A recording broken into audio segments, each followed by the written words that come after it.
So, Jai Hind दोस्तों, welcome back again to the class where we are studying electric charges and field. कुछ questions हमने किए थे last lecture में और आज भी कुछ दो एक क्वेश्चन करेंगे। इक्विलिब्रियम की बात चल रही थी, स्टेबल अनस्टेबल इक्विलिब्रियम के बाद कुछ मैकेनिक्स से रिलेटेड हमने कल क्वेश्चन किए थे, ये वाले क्वेश्चन, ठीक है। एंड अगेन और एक दो क्वेश्चंस करते हैं और फिर हम इलेक्ट्रिक फील्ड पढ़ेंगे आज। देखो सभी बच्चों ध्यान दो, यहाँ पे I am going to solve this question. Question में पूछा है find the value of friction such that the charges will be in equilibrium. Charges कैसे हो, इक्विलिब्रियम में हो, तो फ्रिक्शन फोर्स की वैल्यू कितनी होनी चाहिए। सिचुएशन में ये दोनों ब्लॉक्स दिए हैं जो रिपेल करेंगे एक दूसरे को क्योंकि सेम नेचर ऑफ चार्ज है। डिस्टेंस उनके बीच में फिलहाल रखा गया है 10 सेंटीमीटर। अच्छा, तो हम क्या करते हैं, कोई भी एक ब्लॉक को उठा लेते हैं। इसको उठा लिया हमने, उठा लिया मतलब क्या, उसकी एफबीडी निकालनी है, ठीक है। तो इसके ऊपर कितने फोर्स लगेंगे, मैंने कहा हॉरिजॉन्टल डायरेक्शन के फोर्स बताओ मुझे। एक तो ये वाला ब्लॉक उसको यहाँ पुश करेगा, तो एक फोर्स यहाँ लग रहा है इसके ऊपर, वो कौन सा होगा, इलेक्ट्रोस्टैटिक फोर्स होगा। और हालांकि ये रफ सरफेस पे रखा गया है तो इसके ऊपर एक फोर्स लगेगा, दैट इज फ्रिक्शन फोर्स लगेगा, फ्रिक्शन फोर्स, ठीक है। एफ एफ कर दूं क्या उसे, फ्रिक्शन फोर्स एफ एफ, ठीक है। तो इसकी हमने एफबीडी निकाली, ठीक है। यस एमजी भी लगेगा भैया, एमजी नीचे लगेगा, नॉर्मल रिएक्शन ऊपर लगेगी, ठीक है। ये तो हवा में तो नहीं उड़ने वाला ऊपर नीचे, ठीक है। तो वो वैसे भी ये दोनों बैलेंस्ड है, वो मैं नहीं दिखा रहा। अच्छा, अगर ये दोनों इक्वल हो जाए तो एफ ई बराबर फ्रिक्शन फोर्स हो जाए, इसका मतलब है कि वो इक्विलिब्रियम में आ जाएगा, है ना। ये ब्लॉक मूव नहीं होगा, इक्विलिब्रियम में रहेगा, ठीक है। चाहे तो हम इसकी भी एफबीडी यहाँ निकाल सकते हैं, you will get the same. वहां पे बस फ्रिक्शन यहाँ लगेगा और हमारा इलेक्ट्रोस्टैटिक फोर्स यहाँ पे लगेगा if you draw the FBD of this 5 ग्राम, ठीक है। किसी एक के एफबीडी से काम चल जाएगा, कहने का मतलब ये है। अगर ये दोनों इक्वल है, repulsive force and friction force, these two block will not move, they will be in equilibrium, ठीक है। that's it। अभी यहाँ पे फ्रिक्शन फोर्स पूछा है तो वो Fe के बराबर है। Fe मतलब इलेक्ट्रोस्टैटिक फोर्स, वो होता है K Q1 Q2 upon R square is equals to ये फ्रिक्शन फोर्स। तो K की वैल्यू क्या होती है, 9 इंटू 10⁹, ठीक है। कुछ मेंशन किया है कि यहाँ पे कोई मीडियम है या क्या है, तो बाय डिफॉल्ट क्या मान के चलना है, वैक्यूम में चल रहा है सब, इनटू चार्जेस Q1 Q2 कितने हैं, 10⁻⁻7 इंटू 10⁻⁻7 डिवाइडेड बाय डिस्टेंस इनके बीच में कितना है, 10 सेंटीमीटर। सो 10 इंटू 10⁻⁻2 का whole square, this is your friction force, that's it.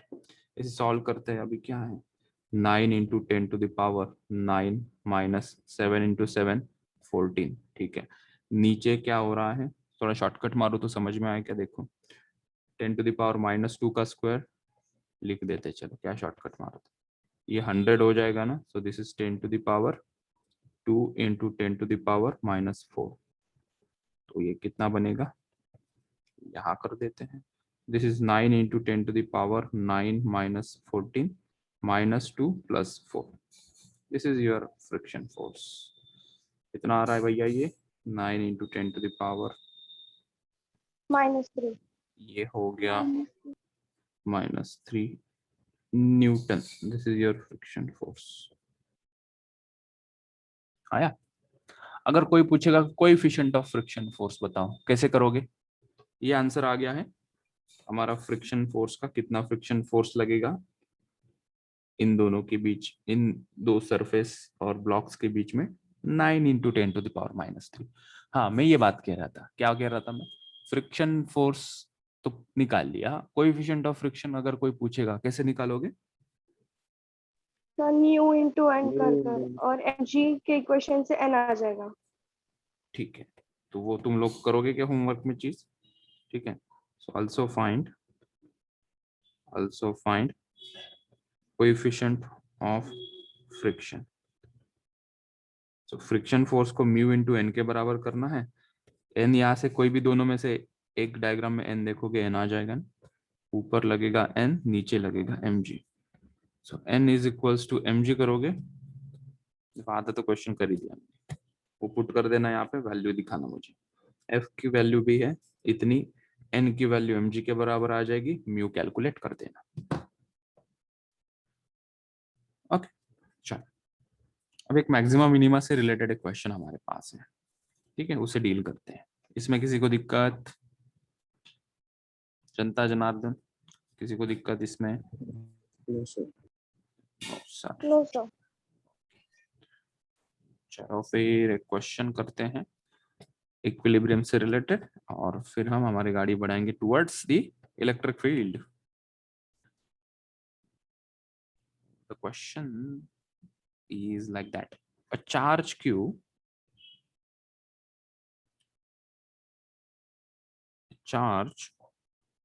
capital Q is to be divided in two small objects, full stop देखें, what should be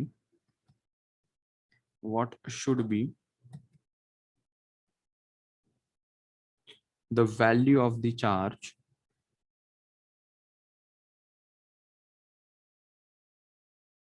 on the objects so that the force between the objects will be maximum,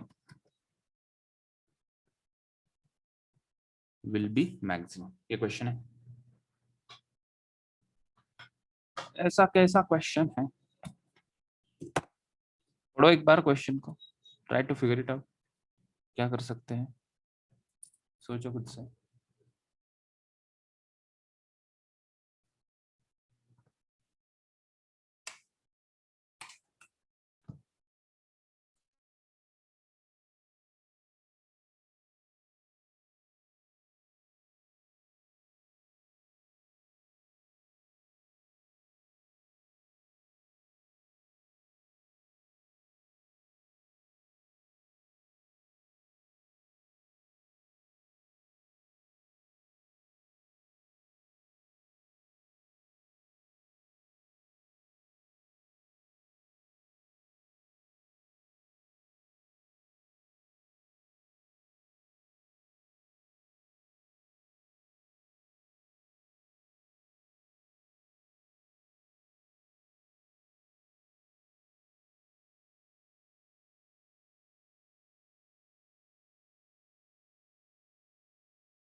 yes, आया किसी को?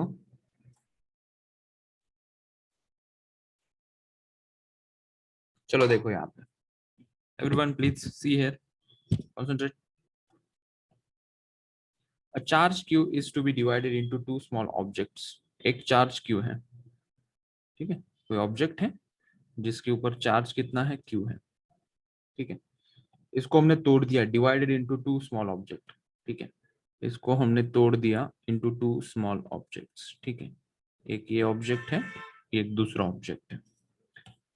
What should be the value of charges on the objects? What should be the value of charge on the objects so that the force between them will be maximum?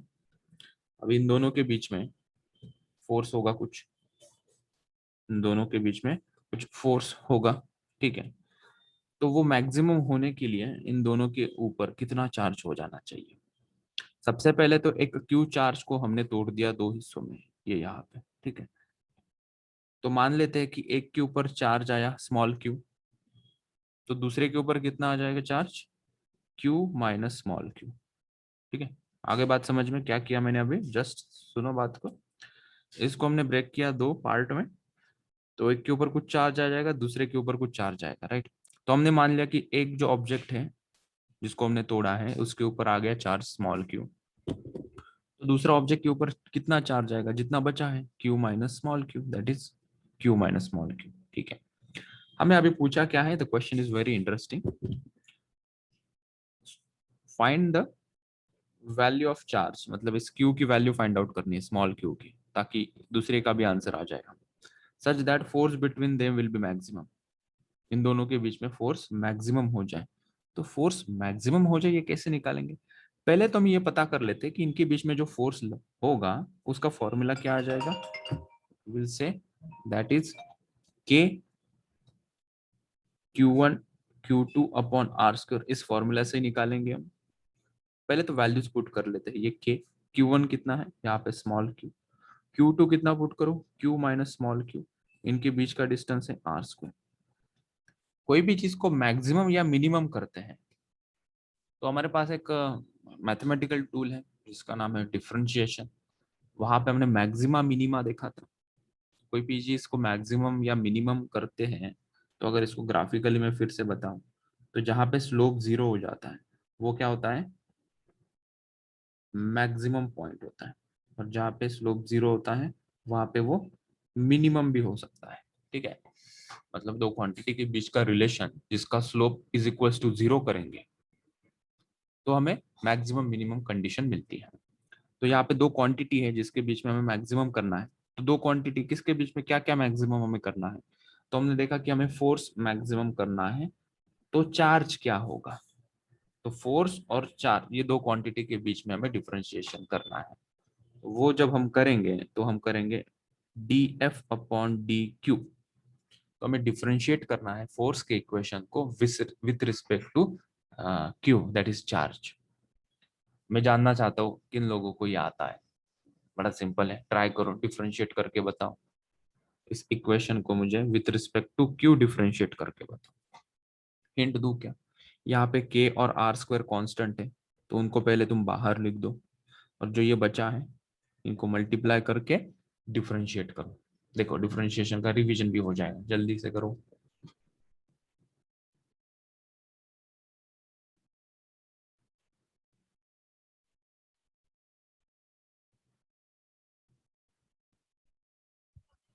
So Q minus 2Q. Hmm, into के upon R square भी आएगा ना,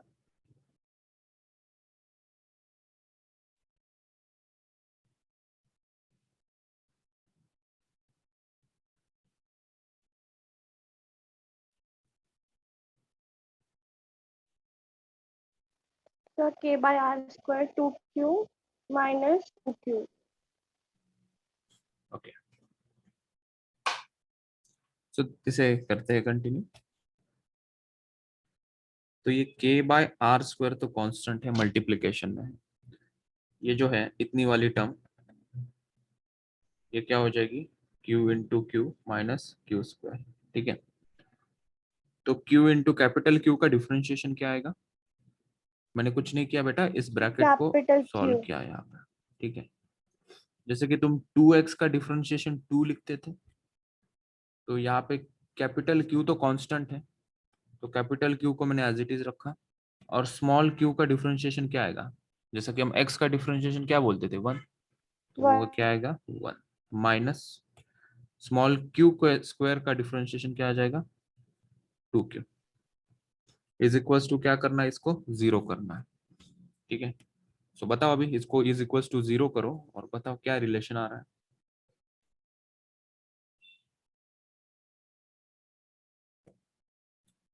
तो ये यहाँ जाके 0 हो जाएगा, क्या बचेगा, q minus 2q is equals to 0, so q is equals to 2q, and what I am getting, small q is equals to q by 2, मतलब इस q की वैल्यू कितनी आएगी q by 2, और इस दूसरे वाले पोर्शन की भी वैल्यू कितनी आएगी q माइनस q by 2। तो ये जो है ये q था और ये क्या था q माइनस स्मॉल q, इसकी वैल्यू कितनी आई है, दैट इज q by 2, इसकी वैल्यू कितनी आएगी, ये भी q by 2। तो अगर इसको इक्वल पार्ट में हम तोड़ेंगे तो the force between them will be maximum for this given distance r। Clear है ये क्वेश्चन? फिर से रिपीट करना है। सर डिफरेंशिएशन क्यों लिया वो नहीं समझे। डिफरेंशिएशन क्यों किया? हमने ये लास्ट वाला सेंटेंस पढ़ा, the force between the object will be maximum. ये दोनों जो ऑब्जेक्ट है इनके बीच में फोर्स कब मैक्सिमम होगा ये फाइंड आउट करो। For a given charges, for the given value of charges force कब मैक्सिमम होगा ये फाइंड आउट करो। तो ऐसी सिचुएशन में हमें जब एक क्वांटिटी गिवन है और उसको दूसरे के रिस्पेक्ट में मैक्सिमम या मिनिमम करना होता है तो हमारे पास एक डिफरेंशिएशन का टूल है, मैक्सिमा मिनिमा, जो हमने पढ़ा था यहाँ पे। ठीक है, तो कोई भी क्वांटिटी कहाँ पे मैक्सिमम होगी कहाँ पे मिनिमम होगी वो चेक करने के लिए उसका स्लोप इज इक्वल टू हम जीरो करते हैं। तो D F upon D Q, मतलब अगर कभी मैं फोर्स और चार्ज क्यू के बीच में कभी ग्राफ निकालूंगा और उसकी वैल्यू कहाँ पे मैक्सिमम आएगी ये मुझे चेक करना होगा, तो मुझे उसको D F upon D Q मतलब डिफरेंशिएट करना होगा और इज इक्वल्स टू मुझे उसको जीरो करना पड़ेगा, ताकि वो पॉइंट पे स्लोप जीरो आएगा and that will be its maximum value. इसलिए हमने यहाँ पे डिफरेंशिएट किया। डिफरेंशिएशन समझ में आया? डिफरेंशिएशन क्यों किया और डिफरेंशिएशन कैसे किया? हाँ सर। चलो तो आगे चलते हैं। अभी किसी को कोई दिक्कत नहीं है तो आगे चलते हैं। Let see what is mean by electric field. तो हेडिंग देते हैं।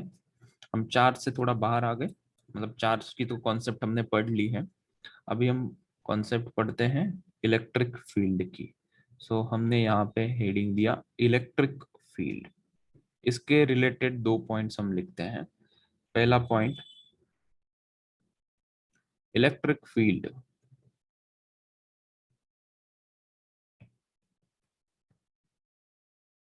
electric field is the space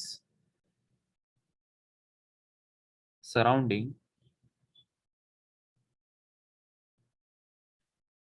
an electric charge in which another charge q experiences an electrostatic force, an electrostatic force of attraction या repulsion, attraction और repulsion। ठीक, तो electric field क्या है? एक चार्ज पार्टिकल होगा। ठीक है, ये कोई चार्ज पार्टिकल है प्लस क्यू या माइनस क्यू, ये नीचे वाला मत लिखो, ये रफ में ड्रॉ कर रहा हूँ।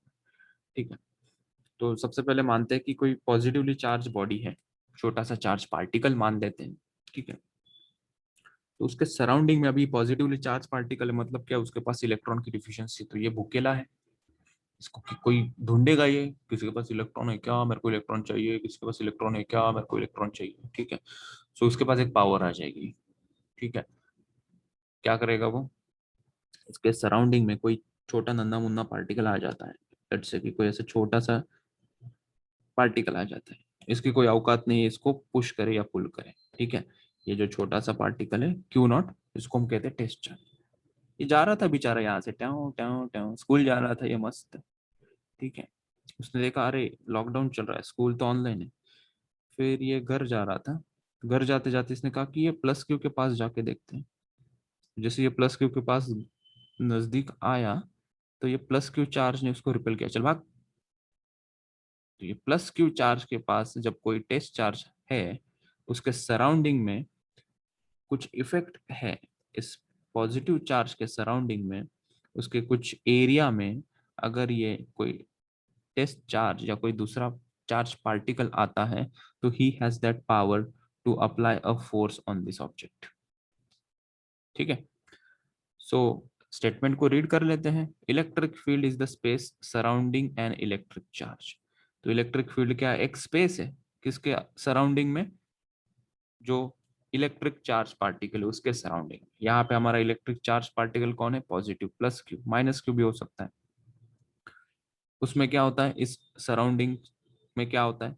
इस स्पेस में क्या होता है, in which another charge q, another charge छोटू सा क्यू एक्सपीरियंसेस, क्यू नॉट कर दो, चलो इसे q not experiences an electrostatic force of attraction या रिपल्शन। ठीक है, तो जो पॉजिटिव चार्ज है इसको क्या करता है, ये फोर्स लगाता है। ठीक है, दूसरी बात, अगर ये चार्ज, ये जो पॉजिटिव क्यू, ये जो क्यू नॉट चार्ज है जो घर जा रहा था, ये जब यहाँ पे था काफी दूर था, ठीक है, तो ये जो इलेक्ट्रिक फील्ड है या इसका जो इन्फ्लुएंस है प्लस क्यू चार्ज का, will not affect this Q not, क्योंकि अभी डिस्टेंस काफी दूर है, ये इसके बाउंड्री के बाहर है। इस बाउंड्री के आसपास अगर ये आता है, बाउंड्री के आसपास अंदर आता है, तब इसके ऊपर फोर्स लगेगा। जब इसके बाहर है तब इसके ऊपर फोर्स नहीं लगेगा। तो इसकी रेंज कुछ लिमिटेड होती है। सो इलेक्ट्रिक फील्ड क्या है, उसके सराउंडिंग में एक इमेजिनरी स्पेस हमने बना दी और उसके अराउंड क्या हो रहा है, ये फोर्स लगा रहा है। ठीक है, दैट इज द फंडा। अभी इसको एक स्टेप बाय स्टेप एक पॉइंट में हम लिखते हैं। सेकंड पॉइंट हम बना रहे हैं रिगार्डिंग दिस, ए बोल के, electric field for positive charge, electric field for positive charge.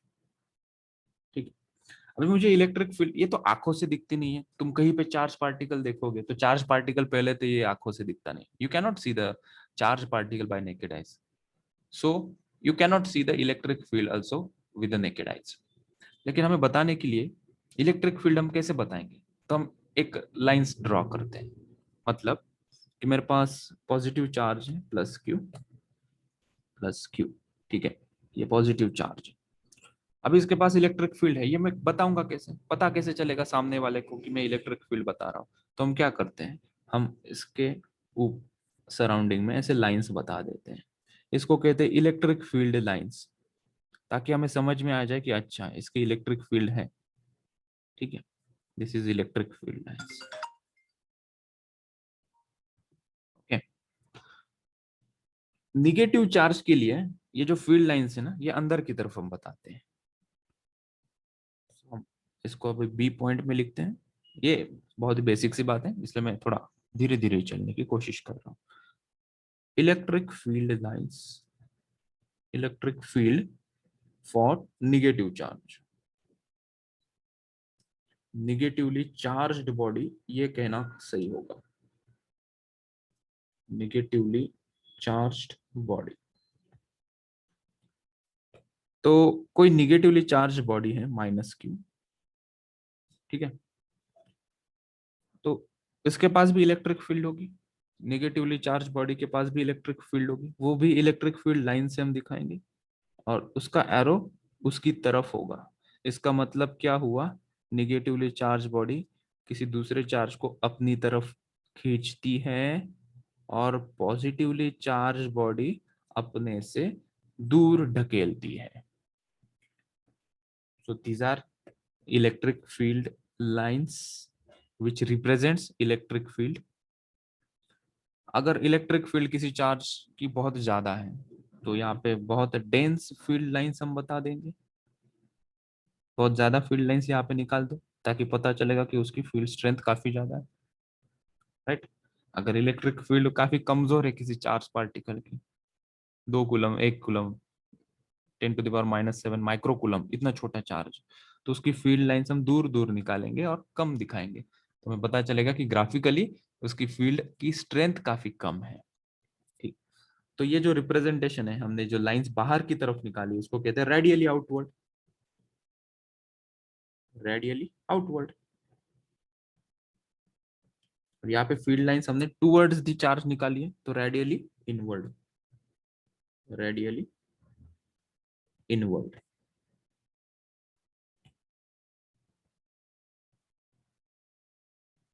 Okay, so this is how we represent the electric field. और जानकारी लेते हैं इलेक्ट्रिक फील्ड के बारे में। ये जो यहाँ पे हमने दिखाया है, ये छोटे छोटे चार्ज हमने लिए, पॉइंट चार्जेस लिए हैं, ठीक है। आगे चल के हम बड़ा स्पीयर लेंगे, स्पीयर के ऊपर, उसके बॉडी के ऊपर यूनिफॉर्मली डिस्ट्रीब्यूटेड चार्ज होगा और उसके कारण कितनी इलेक्ट्रिक फील्ड होगी उसके सराउंडिंग में, ये हम निकालेंगे। ये कुछ जाना पहचाना लग रहा है क्या तुम लोगों को? इस प्रकार की कॉन्सेप्ट हमने कहीं देखी थी, एक टॉपिक था उसके अंदर सिमिलर कॉन्सेप्ट हमने देखे थे। कोई रिकॉल कर पा रहा है कौन सा टॉपिक था? ग्रेविटेशन। सो ग्रेविटेशनल, इस टॉपिक के अंदर हमने ग्रेविटेशनल फील्ड देखी थी, ठीक है, लेकिन वहां पे पॉजिटिव नेगेटिव का कंसर्न नहीं था। इलेक्ट्रिक फील्ड के अंदर पॉजिटिव नेगेटिव का कंसर्न। सो बात की एक बात, इलेक्ट्रिक फील्ड क्या डिफाइन करती है? चार्ज बॉडी के सराउंडिंग में जो एरिया जहां पे वो किसी दूसरे चार्ज के ऊपर फोर्स लगाएगा। पॉजिटिवली चार्ज बॉडी होगी तो फोर्स बाहर की तरफ लगाएगा, निगेटिवली चार्ज बॉडी होगी तो वो दूसरे पार्टिकल के ऊपर अपनी तरफ फोर्स लगाएगा। ये एक बात है। थोड़ा आगे बढ़ाते हैं डिस्कशन को। तो इसका कुछ फॉर्मूला होगा क्या? यस, इलेक्ट्रिक फील्ड का फॉर्मूला हमारे पास है, ठीक है। E is equals to, we will say F by Q not. E is equals to F by Q not, force per unit charge, ठीक है। मतलब भी बड़ा साफ है, ये चार्ज हमने लिया था, इसके सराउंडिंग में कोई Q नॉट चार्ज आ रहा है, ठीक है। तो ये हमारा चार्ज उसको क्या कर रहा है? पुश कर रहा है, ठीक है। So the charge is applying the force on this test charge, that F. तो इलेक्ट्रिक फील्ड कैसे डिफाइन होगी? F अपॉन Q नॉट, ठीक है। तो इस चार्ज पार्टिकल के ऊपर, जो कि टेस्ट चार्ज जिसको हमने कहा है क्योंकि इसका मैग्नीट्यूड काफी छोटा है, इसके ऊपर कितना फोर्स ये लगाएगा, positive Q charge, that will define it's electric field, ठीक है। सेकेंड पॉइंट, इसका यूनिट कुछ होगा। यूनिट क्या होगा अभी कोई बता सकता है? फॉर्मूला देख के इसका यूनिट, फोर्स का क्या यूनिट होता है भाई लोगों? न्यूटन अपॉन पर कूलम। कूलम। तो इसका यूनिट हो गया न्यूटन पर कूलम, ठीक है। इसके कोई डायमेंशन बताए? इलेक्ट्रिक फील्ड के डायमेंशंस कोई बताए? तो न्यूटन को तो हम लिखते हैं ना केजी मीटर पर सेकेंड स्क्वायर, ठीक है। और इस कूलम को फंडामेंटली अगर मुझे लिखना है तो मुझे करंट का फॉर्मूला पता होना चाहिए। दूसरे कलर से लिख रहा हूँ, rate of flow of charge Q upon T होता है, ठीक है। ये होता है एम्पियर में, इनटू ये T उधर चला जाएगा, वो सेकेंड में हो जाएगा, ये कूलम। तो कूलम को हम लिखेंगे यहाँ पे ampere into second. Sir ampere के फॉर्म में क्यों लिखा?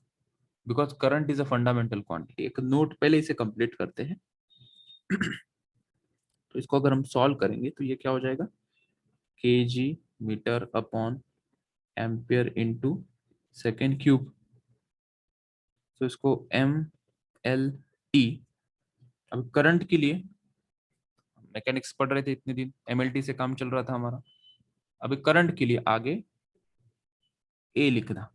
M कितना होगा यहाँ पे 1, लेंथ कितनी है 1, टाइम कितना है -3, करंट कितना है एम्पियर टू द पावर 1 है, डिवीजन में है तो क्या लिखेंगे -1। तो these are the dimensions of electric field, ठीक है। अच्छा, ये भी याद रखना, कूलम को हम लिखते हैं एम्पियर इनटू सेकेंड। एक नोट यहाँ पे बोल रहा था मैं, नोट एक पॉइंट यहाँ पे बोल रहा हूँ, ठीक है। Electric current is fundamental quantity. Electric current is a fundamental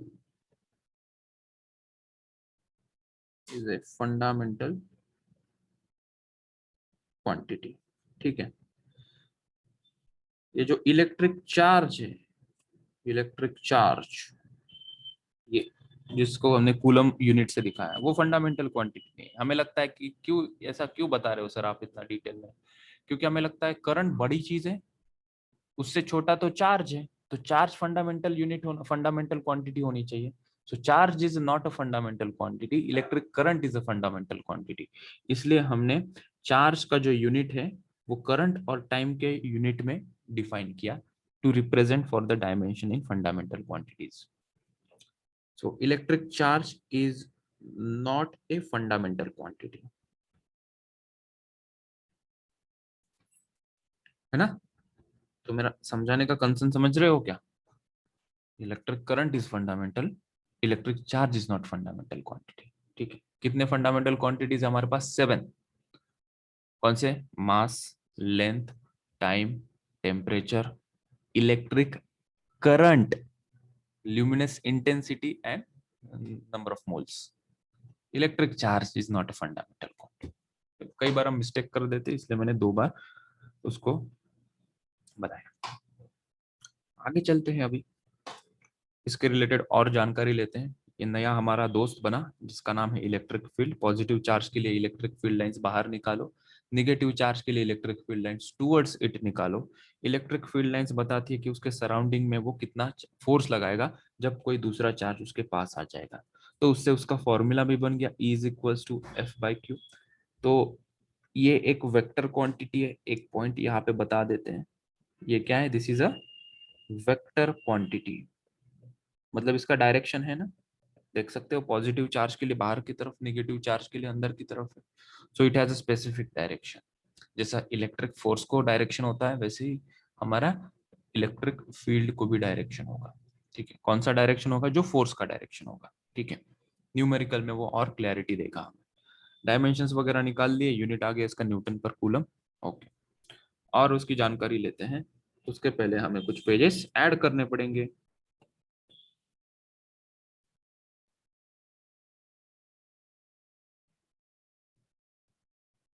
कहाँ चला गया था कामेश बीच में? बोला है ना बीच में क्लास छोड़ के नहीं जाने का।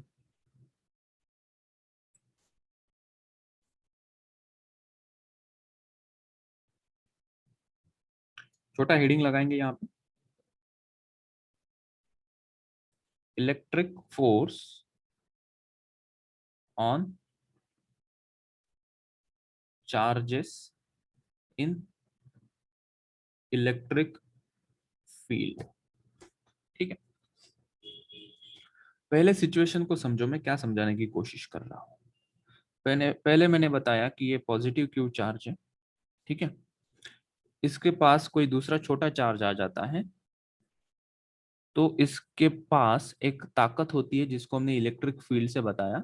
यहाँ पे वो फील्ड लाइन से हमने बताया। ठीक है, इस क्यू नॉट के ऊपर वो कितना फोर्स लगाएगा।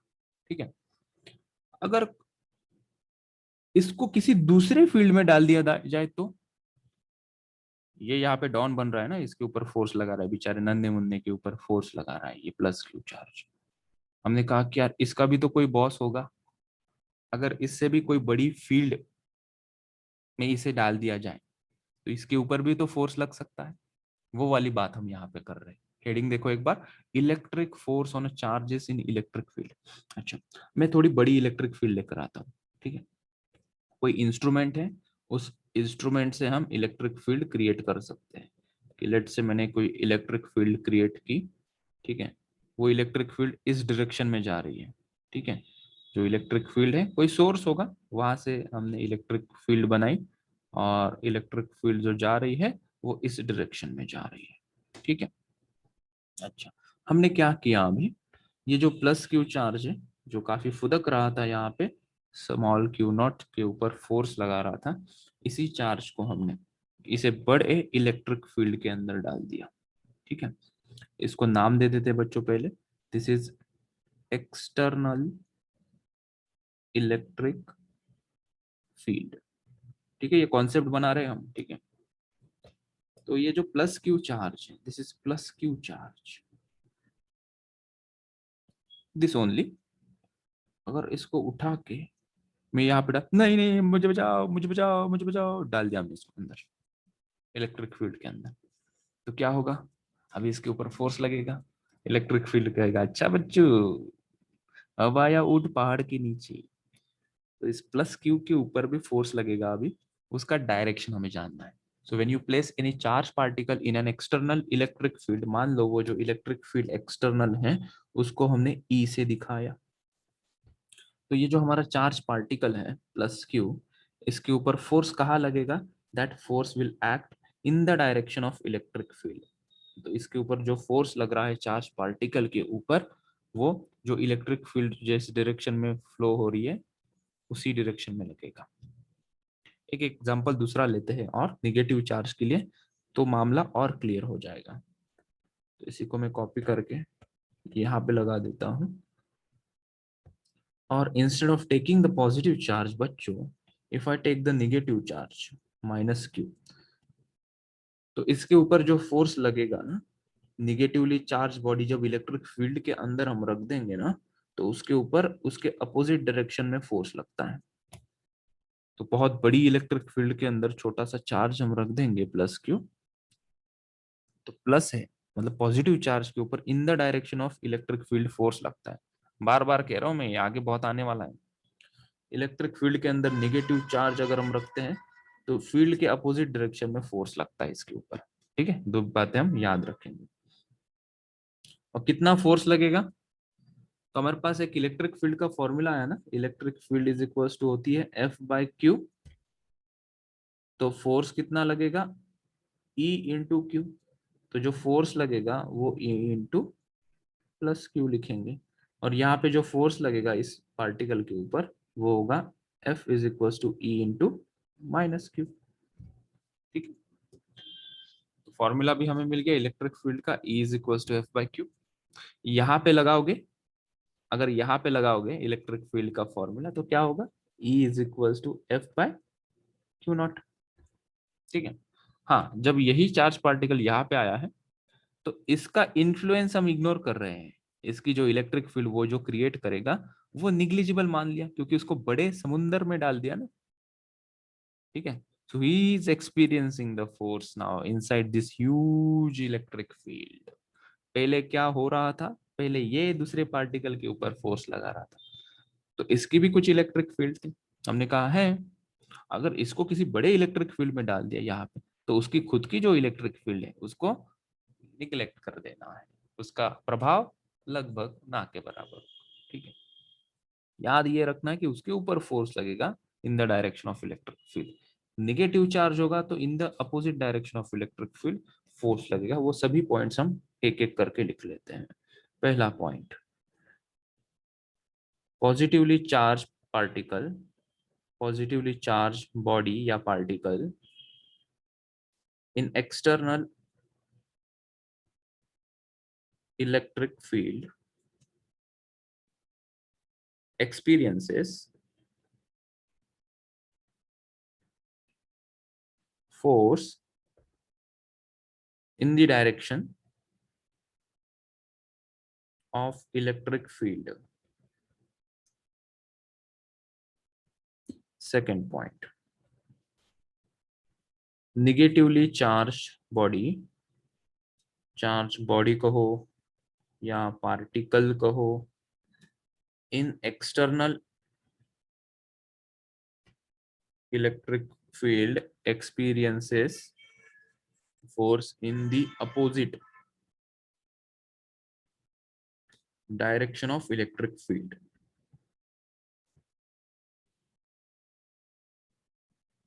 Electric field in the direction of electric field, direction of electric field in the opposite direction of electric field। ये बात है। ठीक है, एक क्वेश्चन करते हैं, इस कॉन्सेप्ट को क्वेश्चन के थ्रू स्ट्रॉन्ग बना देते हैं। लिख लिया बेटा इतना, पीछे कुछ लिखना हो तो बताइए मुझे। देखो क्वेश्चन करते इस कॉन्सेप्ट के ऊपर, वीडियो पॉज करके क्वेश्चन रीड कर लेना।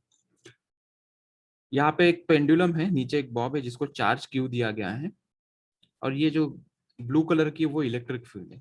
कि मान लो थोड़ी देर के लिए इलेक्ट्रिक फील्ड यहाँ पे नहीं है, तो ये जो बॉब है वो वर्टिकली इस पोजीशन में खड़ा रहता। जैसे मैंने इलेक्ट्रिक फील्ड ई ऑन कर दी, इलेक्ट्रिक फील्ड ई मैंने ऑन कर दी, मेरे पास बटन है इलेक्ट्रिक फील्ड का, उससे मैंने इलेक्ट्रिक फील्ड ऑन कर दी। कोई डिवाइस होगा वहां से फ्लो हो रही है इलेक्ट्रिक फील्ड, जिसको हमने इस लाइन से दिखाया है। ठीक है, ये पॉजिटिव चार्ज है, सिंपली क्यू लिखा है मतलब बाय डिफॉल्ट वो पॉजिटिव चार्ज होता है। तो हमने अभी जस्ट पीछे पढ़ा कि पॉजिटिवली चार्ज बॉडी अगर इलेक्ट्रिक फील्ड के अंदर रख देते हैं तो इन the direction of electric field इसके ऊपर फोर्स लगता है। तो मतलब ये जो बॉब है, तो बॉब के ऊपर इन the direction of electric field force लगा होगा, इसलिए तो इसने कुछ एंगल फॉर्म किया अभी यहाँ।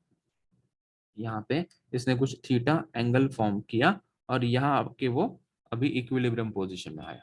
ठीक है, अभी यहाँ पे आके इसके दोनों फोर्सेस बैलेंस हो गए, मतलब जितने भी फोर्सेस इसके ऊपर लग रहे थे वो सभी के सभी बैलेंस हो गए। ठीक है, अगर इलेक्ट्रिक फील्ड नहीं होती तो ये वर्टिकली इस पोजीशन में हमें दिखता है। इलेक्ट्रिक फील्ड इसके ऊपर लग गई, मतलब इसके ऊपर अभी फोर्स लगा है।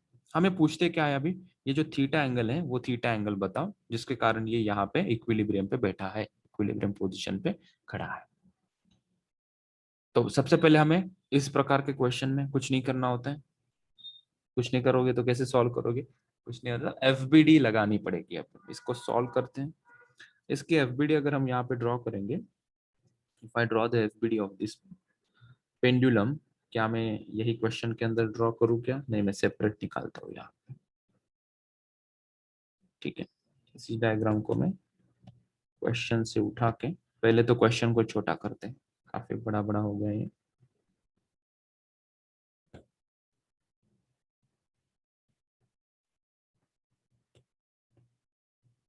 यहाँ पे लिया, इसके ऊपर फोकस करते हैं। इसके ऊपर लगने वाले फोर्सेस कौन से? पहला तो mg नीचे लगेगा। ठीक है, यहाँ पे tension in the string T यहाँ लगेगा, और एक फोर्स बाकी है, कौन सा? Force due to electric field कहाँ लगेगा? In the direction of electric field, यहाँ पे उसको F सफिक्स E से दिखा देते हैं। That electric field is applying the force. इसके पहले दो चार्जेस थे तो इलेक्ट्रोस्टैटिक फोर्स लगा रहे थे, अभी कौन फोर्स लगा रहा है इस बॉडी के ऊपर? इलेक्ट्रिक फील्ड लगा रही है। तो मैंने क्या लिखा? F suffix E। सर यही डायरेक्शन में क्यों? क्योंकि ये पॉजिटिव चार्ज है, इन the direction of electric field force लगता है। अगर ये निगेटिव होता तो फोर्स कहाँ लगता है इसके ऊपर? पीछे की डायरेक्शन में। Remember this point. चलो अभी क्या है, अभी फोर्सेस का मामला सॉल्व करना है और हमें आंसर मिल जाएगा। तो मैं इसकी एफबीडी थोड़ा सेपरेटली यहाँ दिखा देता हूँ। This is mg, this is t here and this is fe। क्या करना चाहिए मैंने अभी? ऑब्वियसली t के कंपोनेंट्स लेंगे। t के दो कंपोनेंट कहाँ आएंगे? एक ये कंपोनेंट आएगा और एक ये कंपोनेंट आएगा। हमें एंगल पता है क्या? ये z फॉर्म कर रहा है। ठीक है, ये क्या बना रहा है यहाँ पे? Theta, alternate angle. So if this is theta, यहां से वर्टिकल में ये भी एंगल कितना होगा भैया? थीटा होगा। ये कंपोनेंट क्या बन जाएगा? T cos theta. ये कंपोनेंट बन जाएगा टी साइन थीटा। दो इक्वेशन बना दो यहां से। T sine theta is equals to F E, और दूसरा इक्वेशन बनेगा T cos theta is equals to M G. इन दोनों को हम डिवाइड कर देते हैं। Let's say this is equation 1, this is equation 2। इसको थोड़ा ऊपर करते हैं। So what we are getting here, equation 1 divided by equation 2, t cut जाएगा, sin theta by cos theta, it is nothing but tan theta is equals to force due to electric field upon mg। ठीक है, आ गया। So tan theta, इसको simplify करते हैं अभी बस। Fe को क्या लिखोगे? Force due to electric field क्या होता है? E is equals to F by Q। So what we can say, F is equals to Q into E। तो इसको लिखेंगे Q into E divided by mg। So your theta will be nothing but tan inverse of QE upon mg। Useful result हमने यहाँ से निकाला। So theta is equals to tan inverse of QE upon mg। This is our answer। ठीक है, तो mechanical से related question, free body diagram निकालने के बाद इलेक्ट्रिक फोर्स जो लग रहा है इसके ऊपर ड्यू टू इलेक्ट्रिक फील्ड, उससे हमने थीटा एंगल निकाल लिया। बोलो ये क्वेश्चन क्लियर है या मैं इसे रिपीट करूं? समझा सब। सभी लोग रिप्लाई करें यस, सभी लोग, पूरी जनता रिप्लाई करें। Yes. Yes sir, yes sir. Okay, so आज की क्लास हम यही खत्म करते हैं।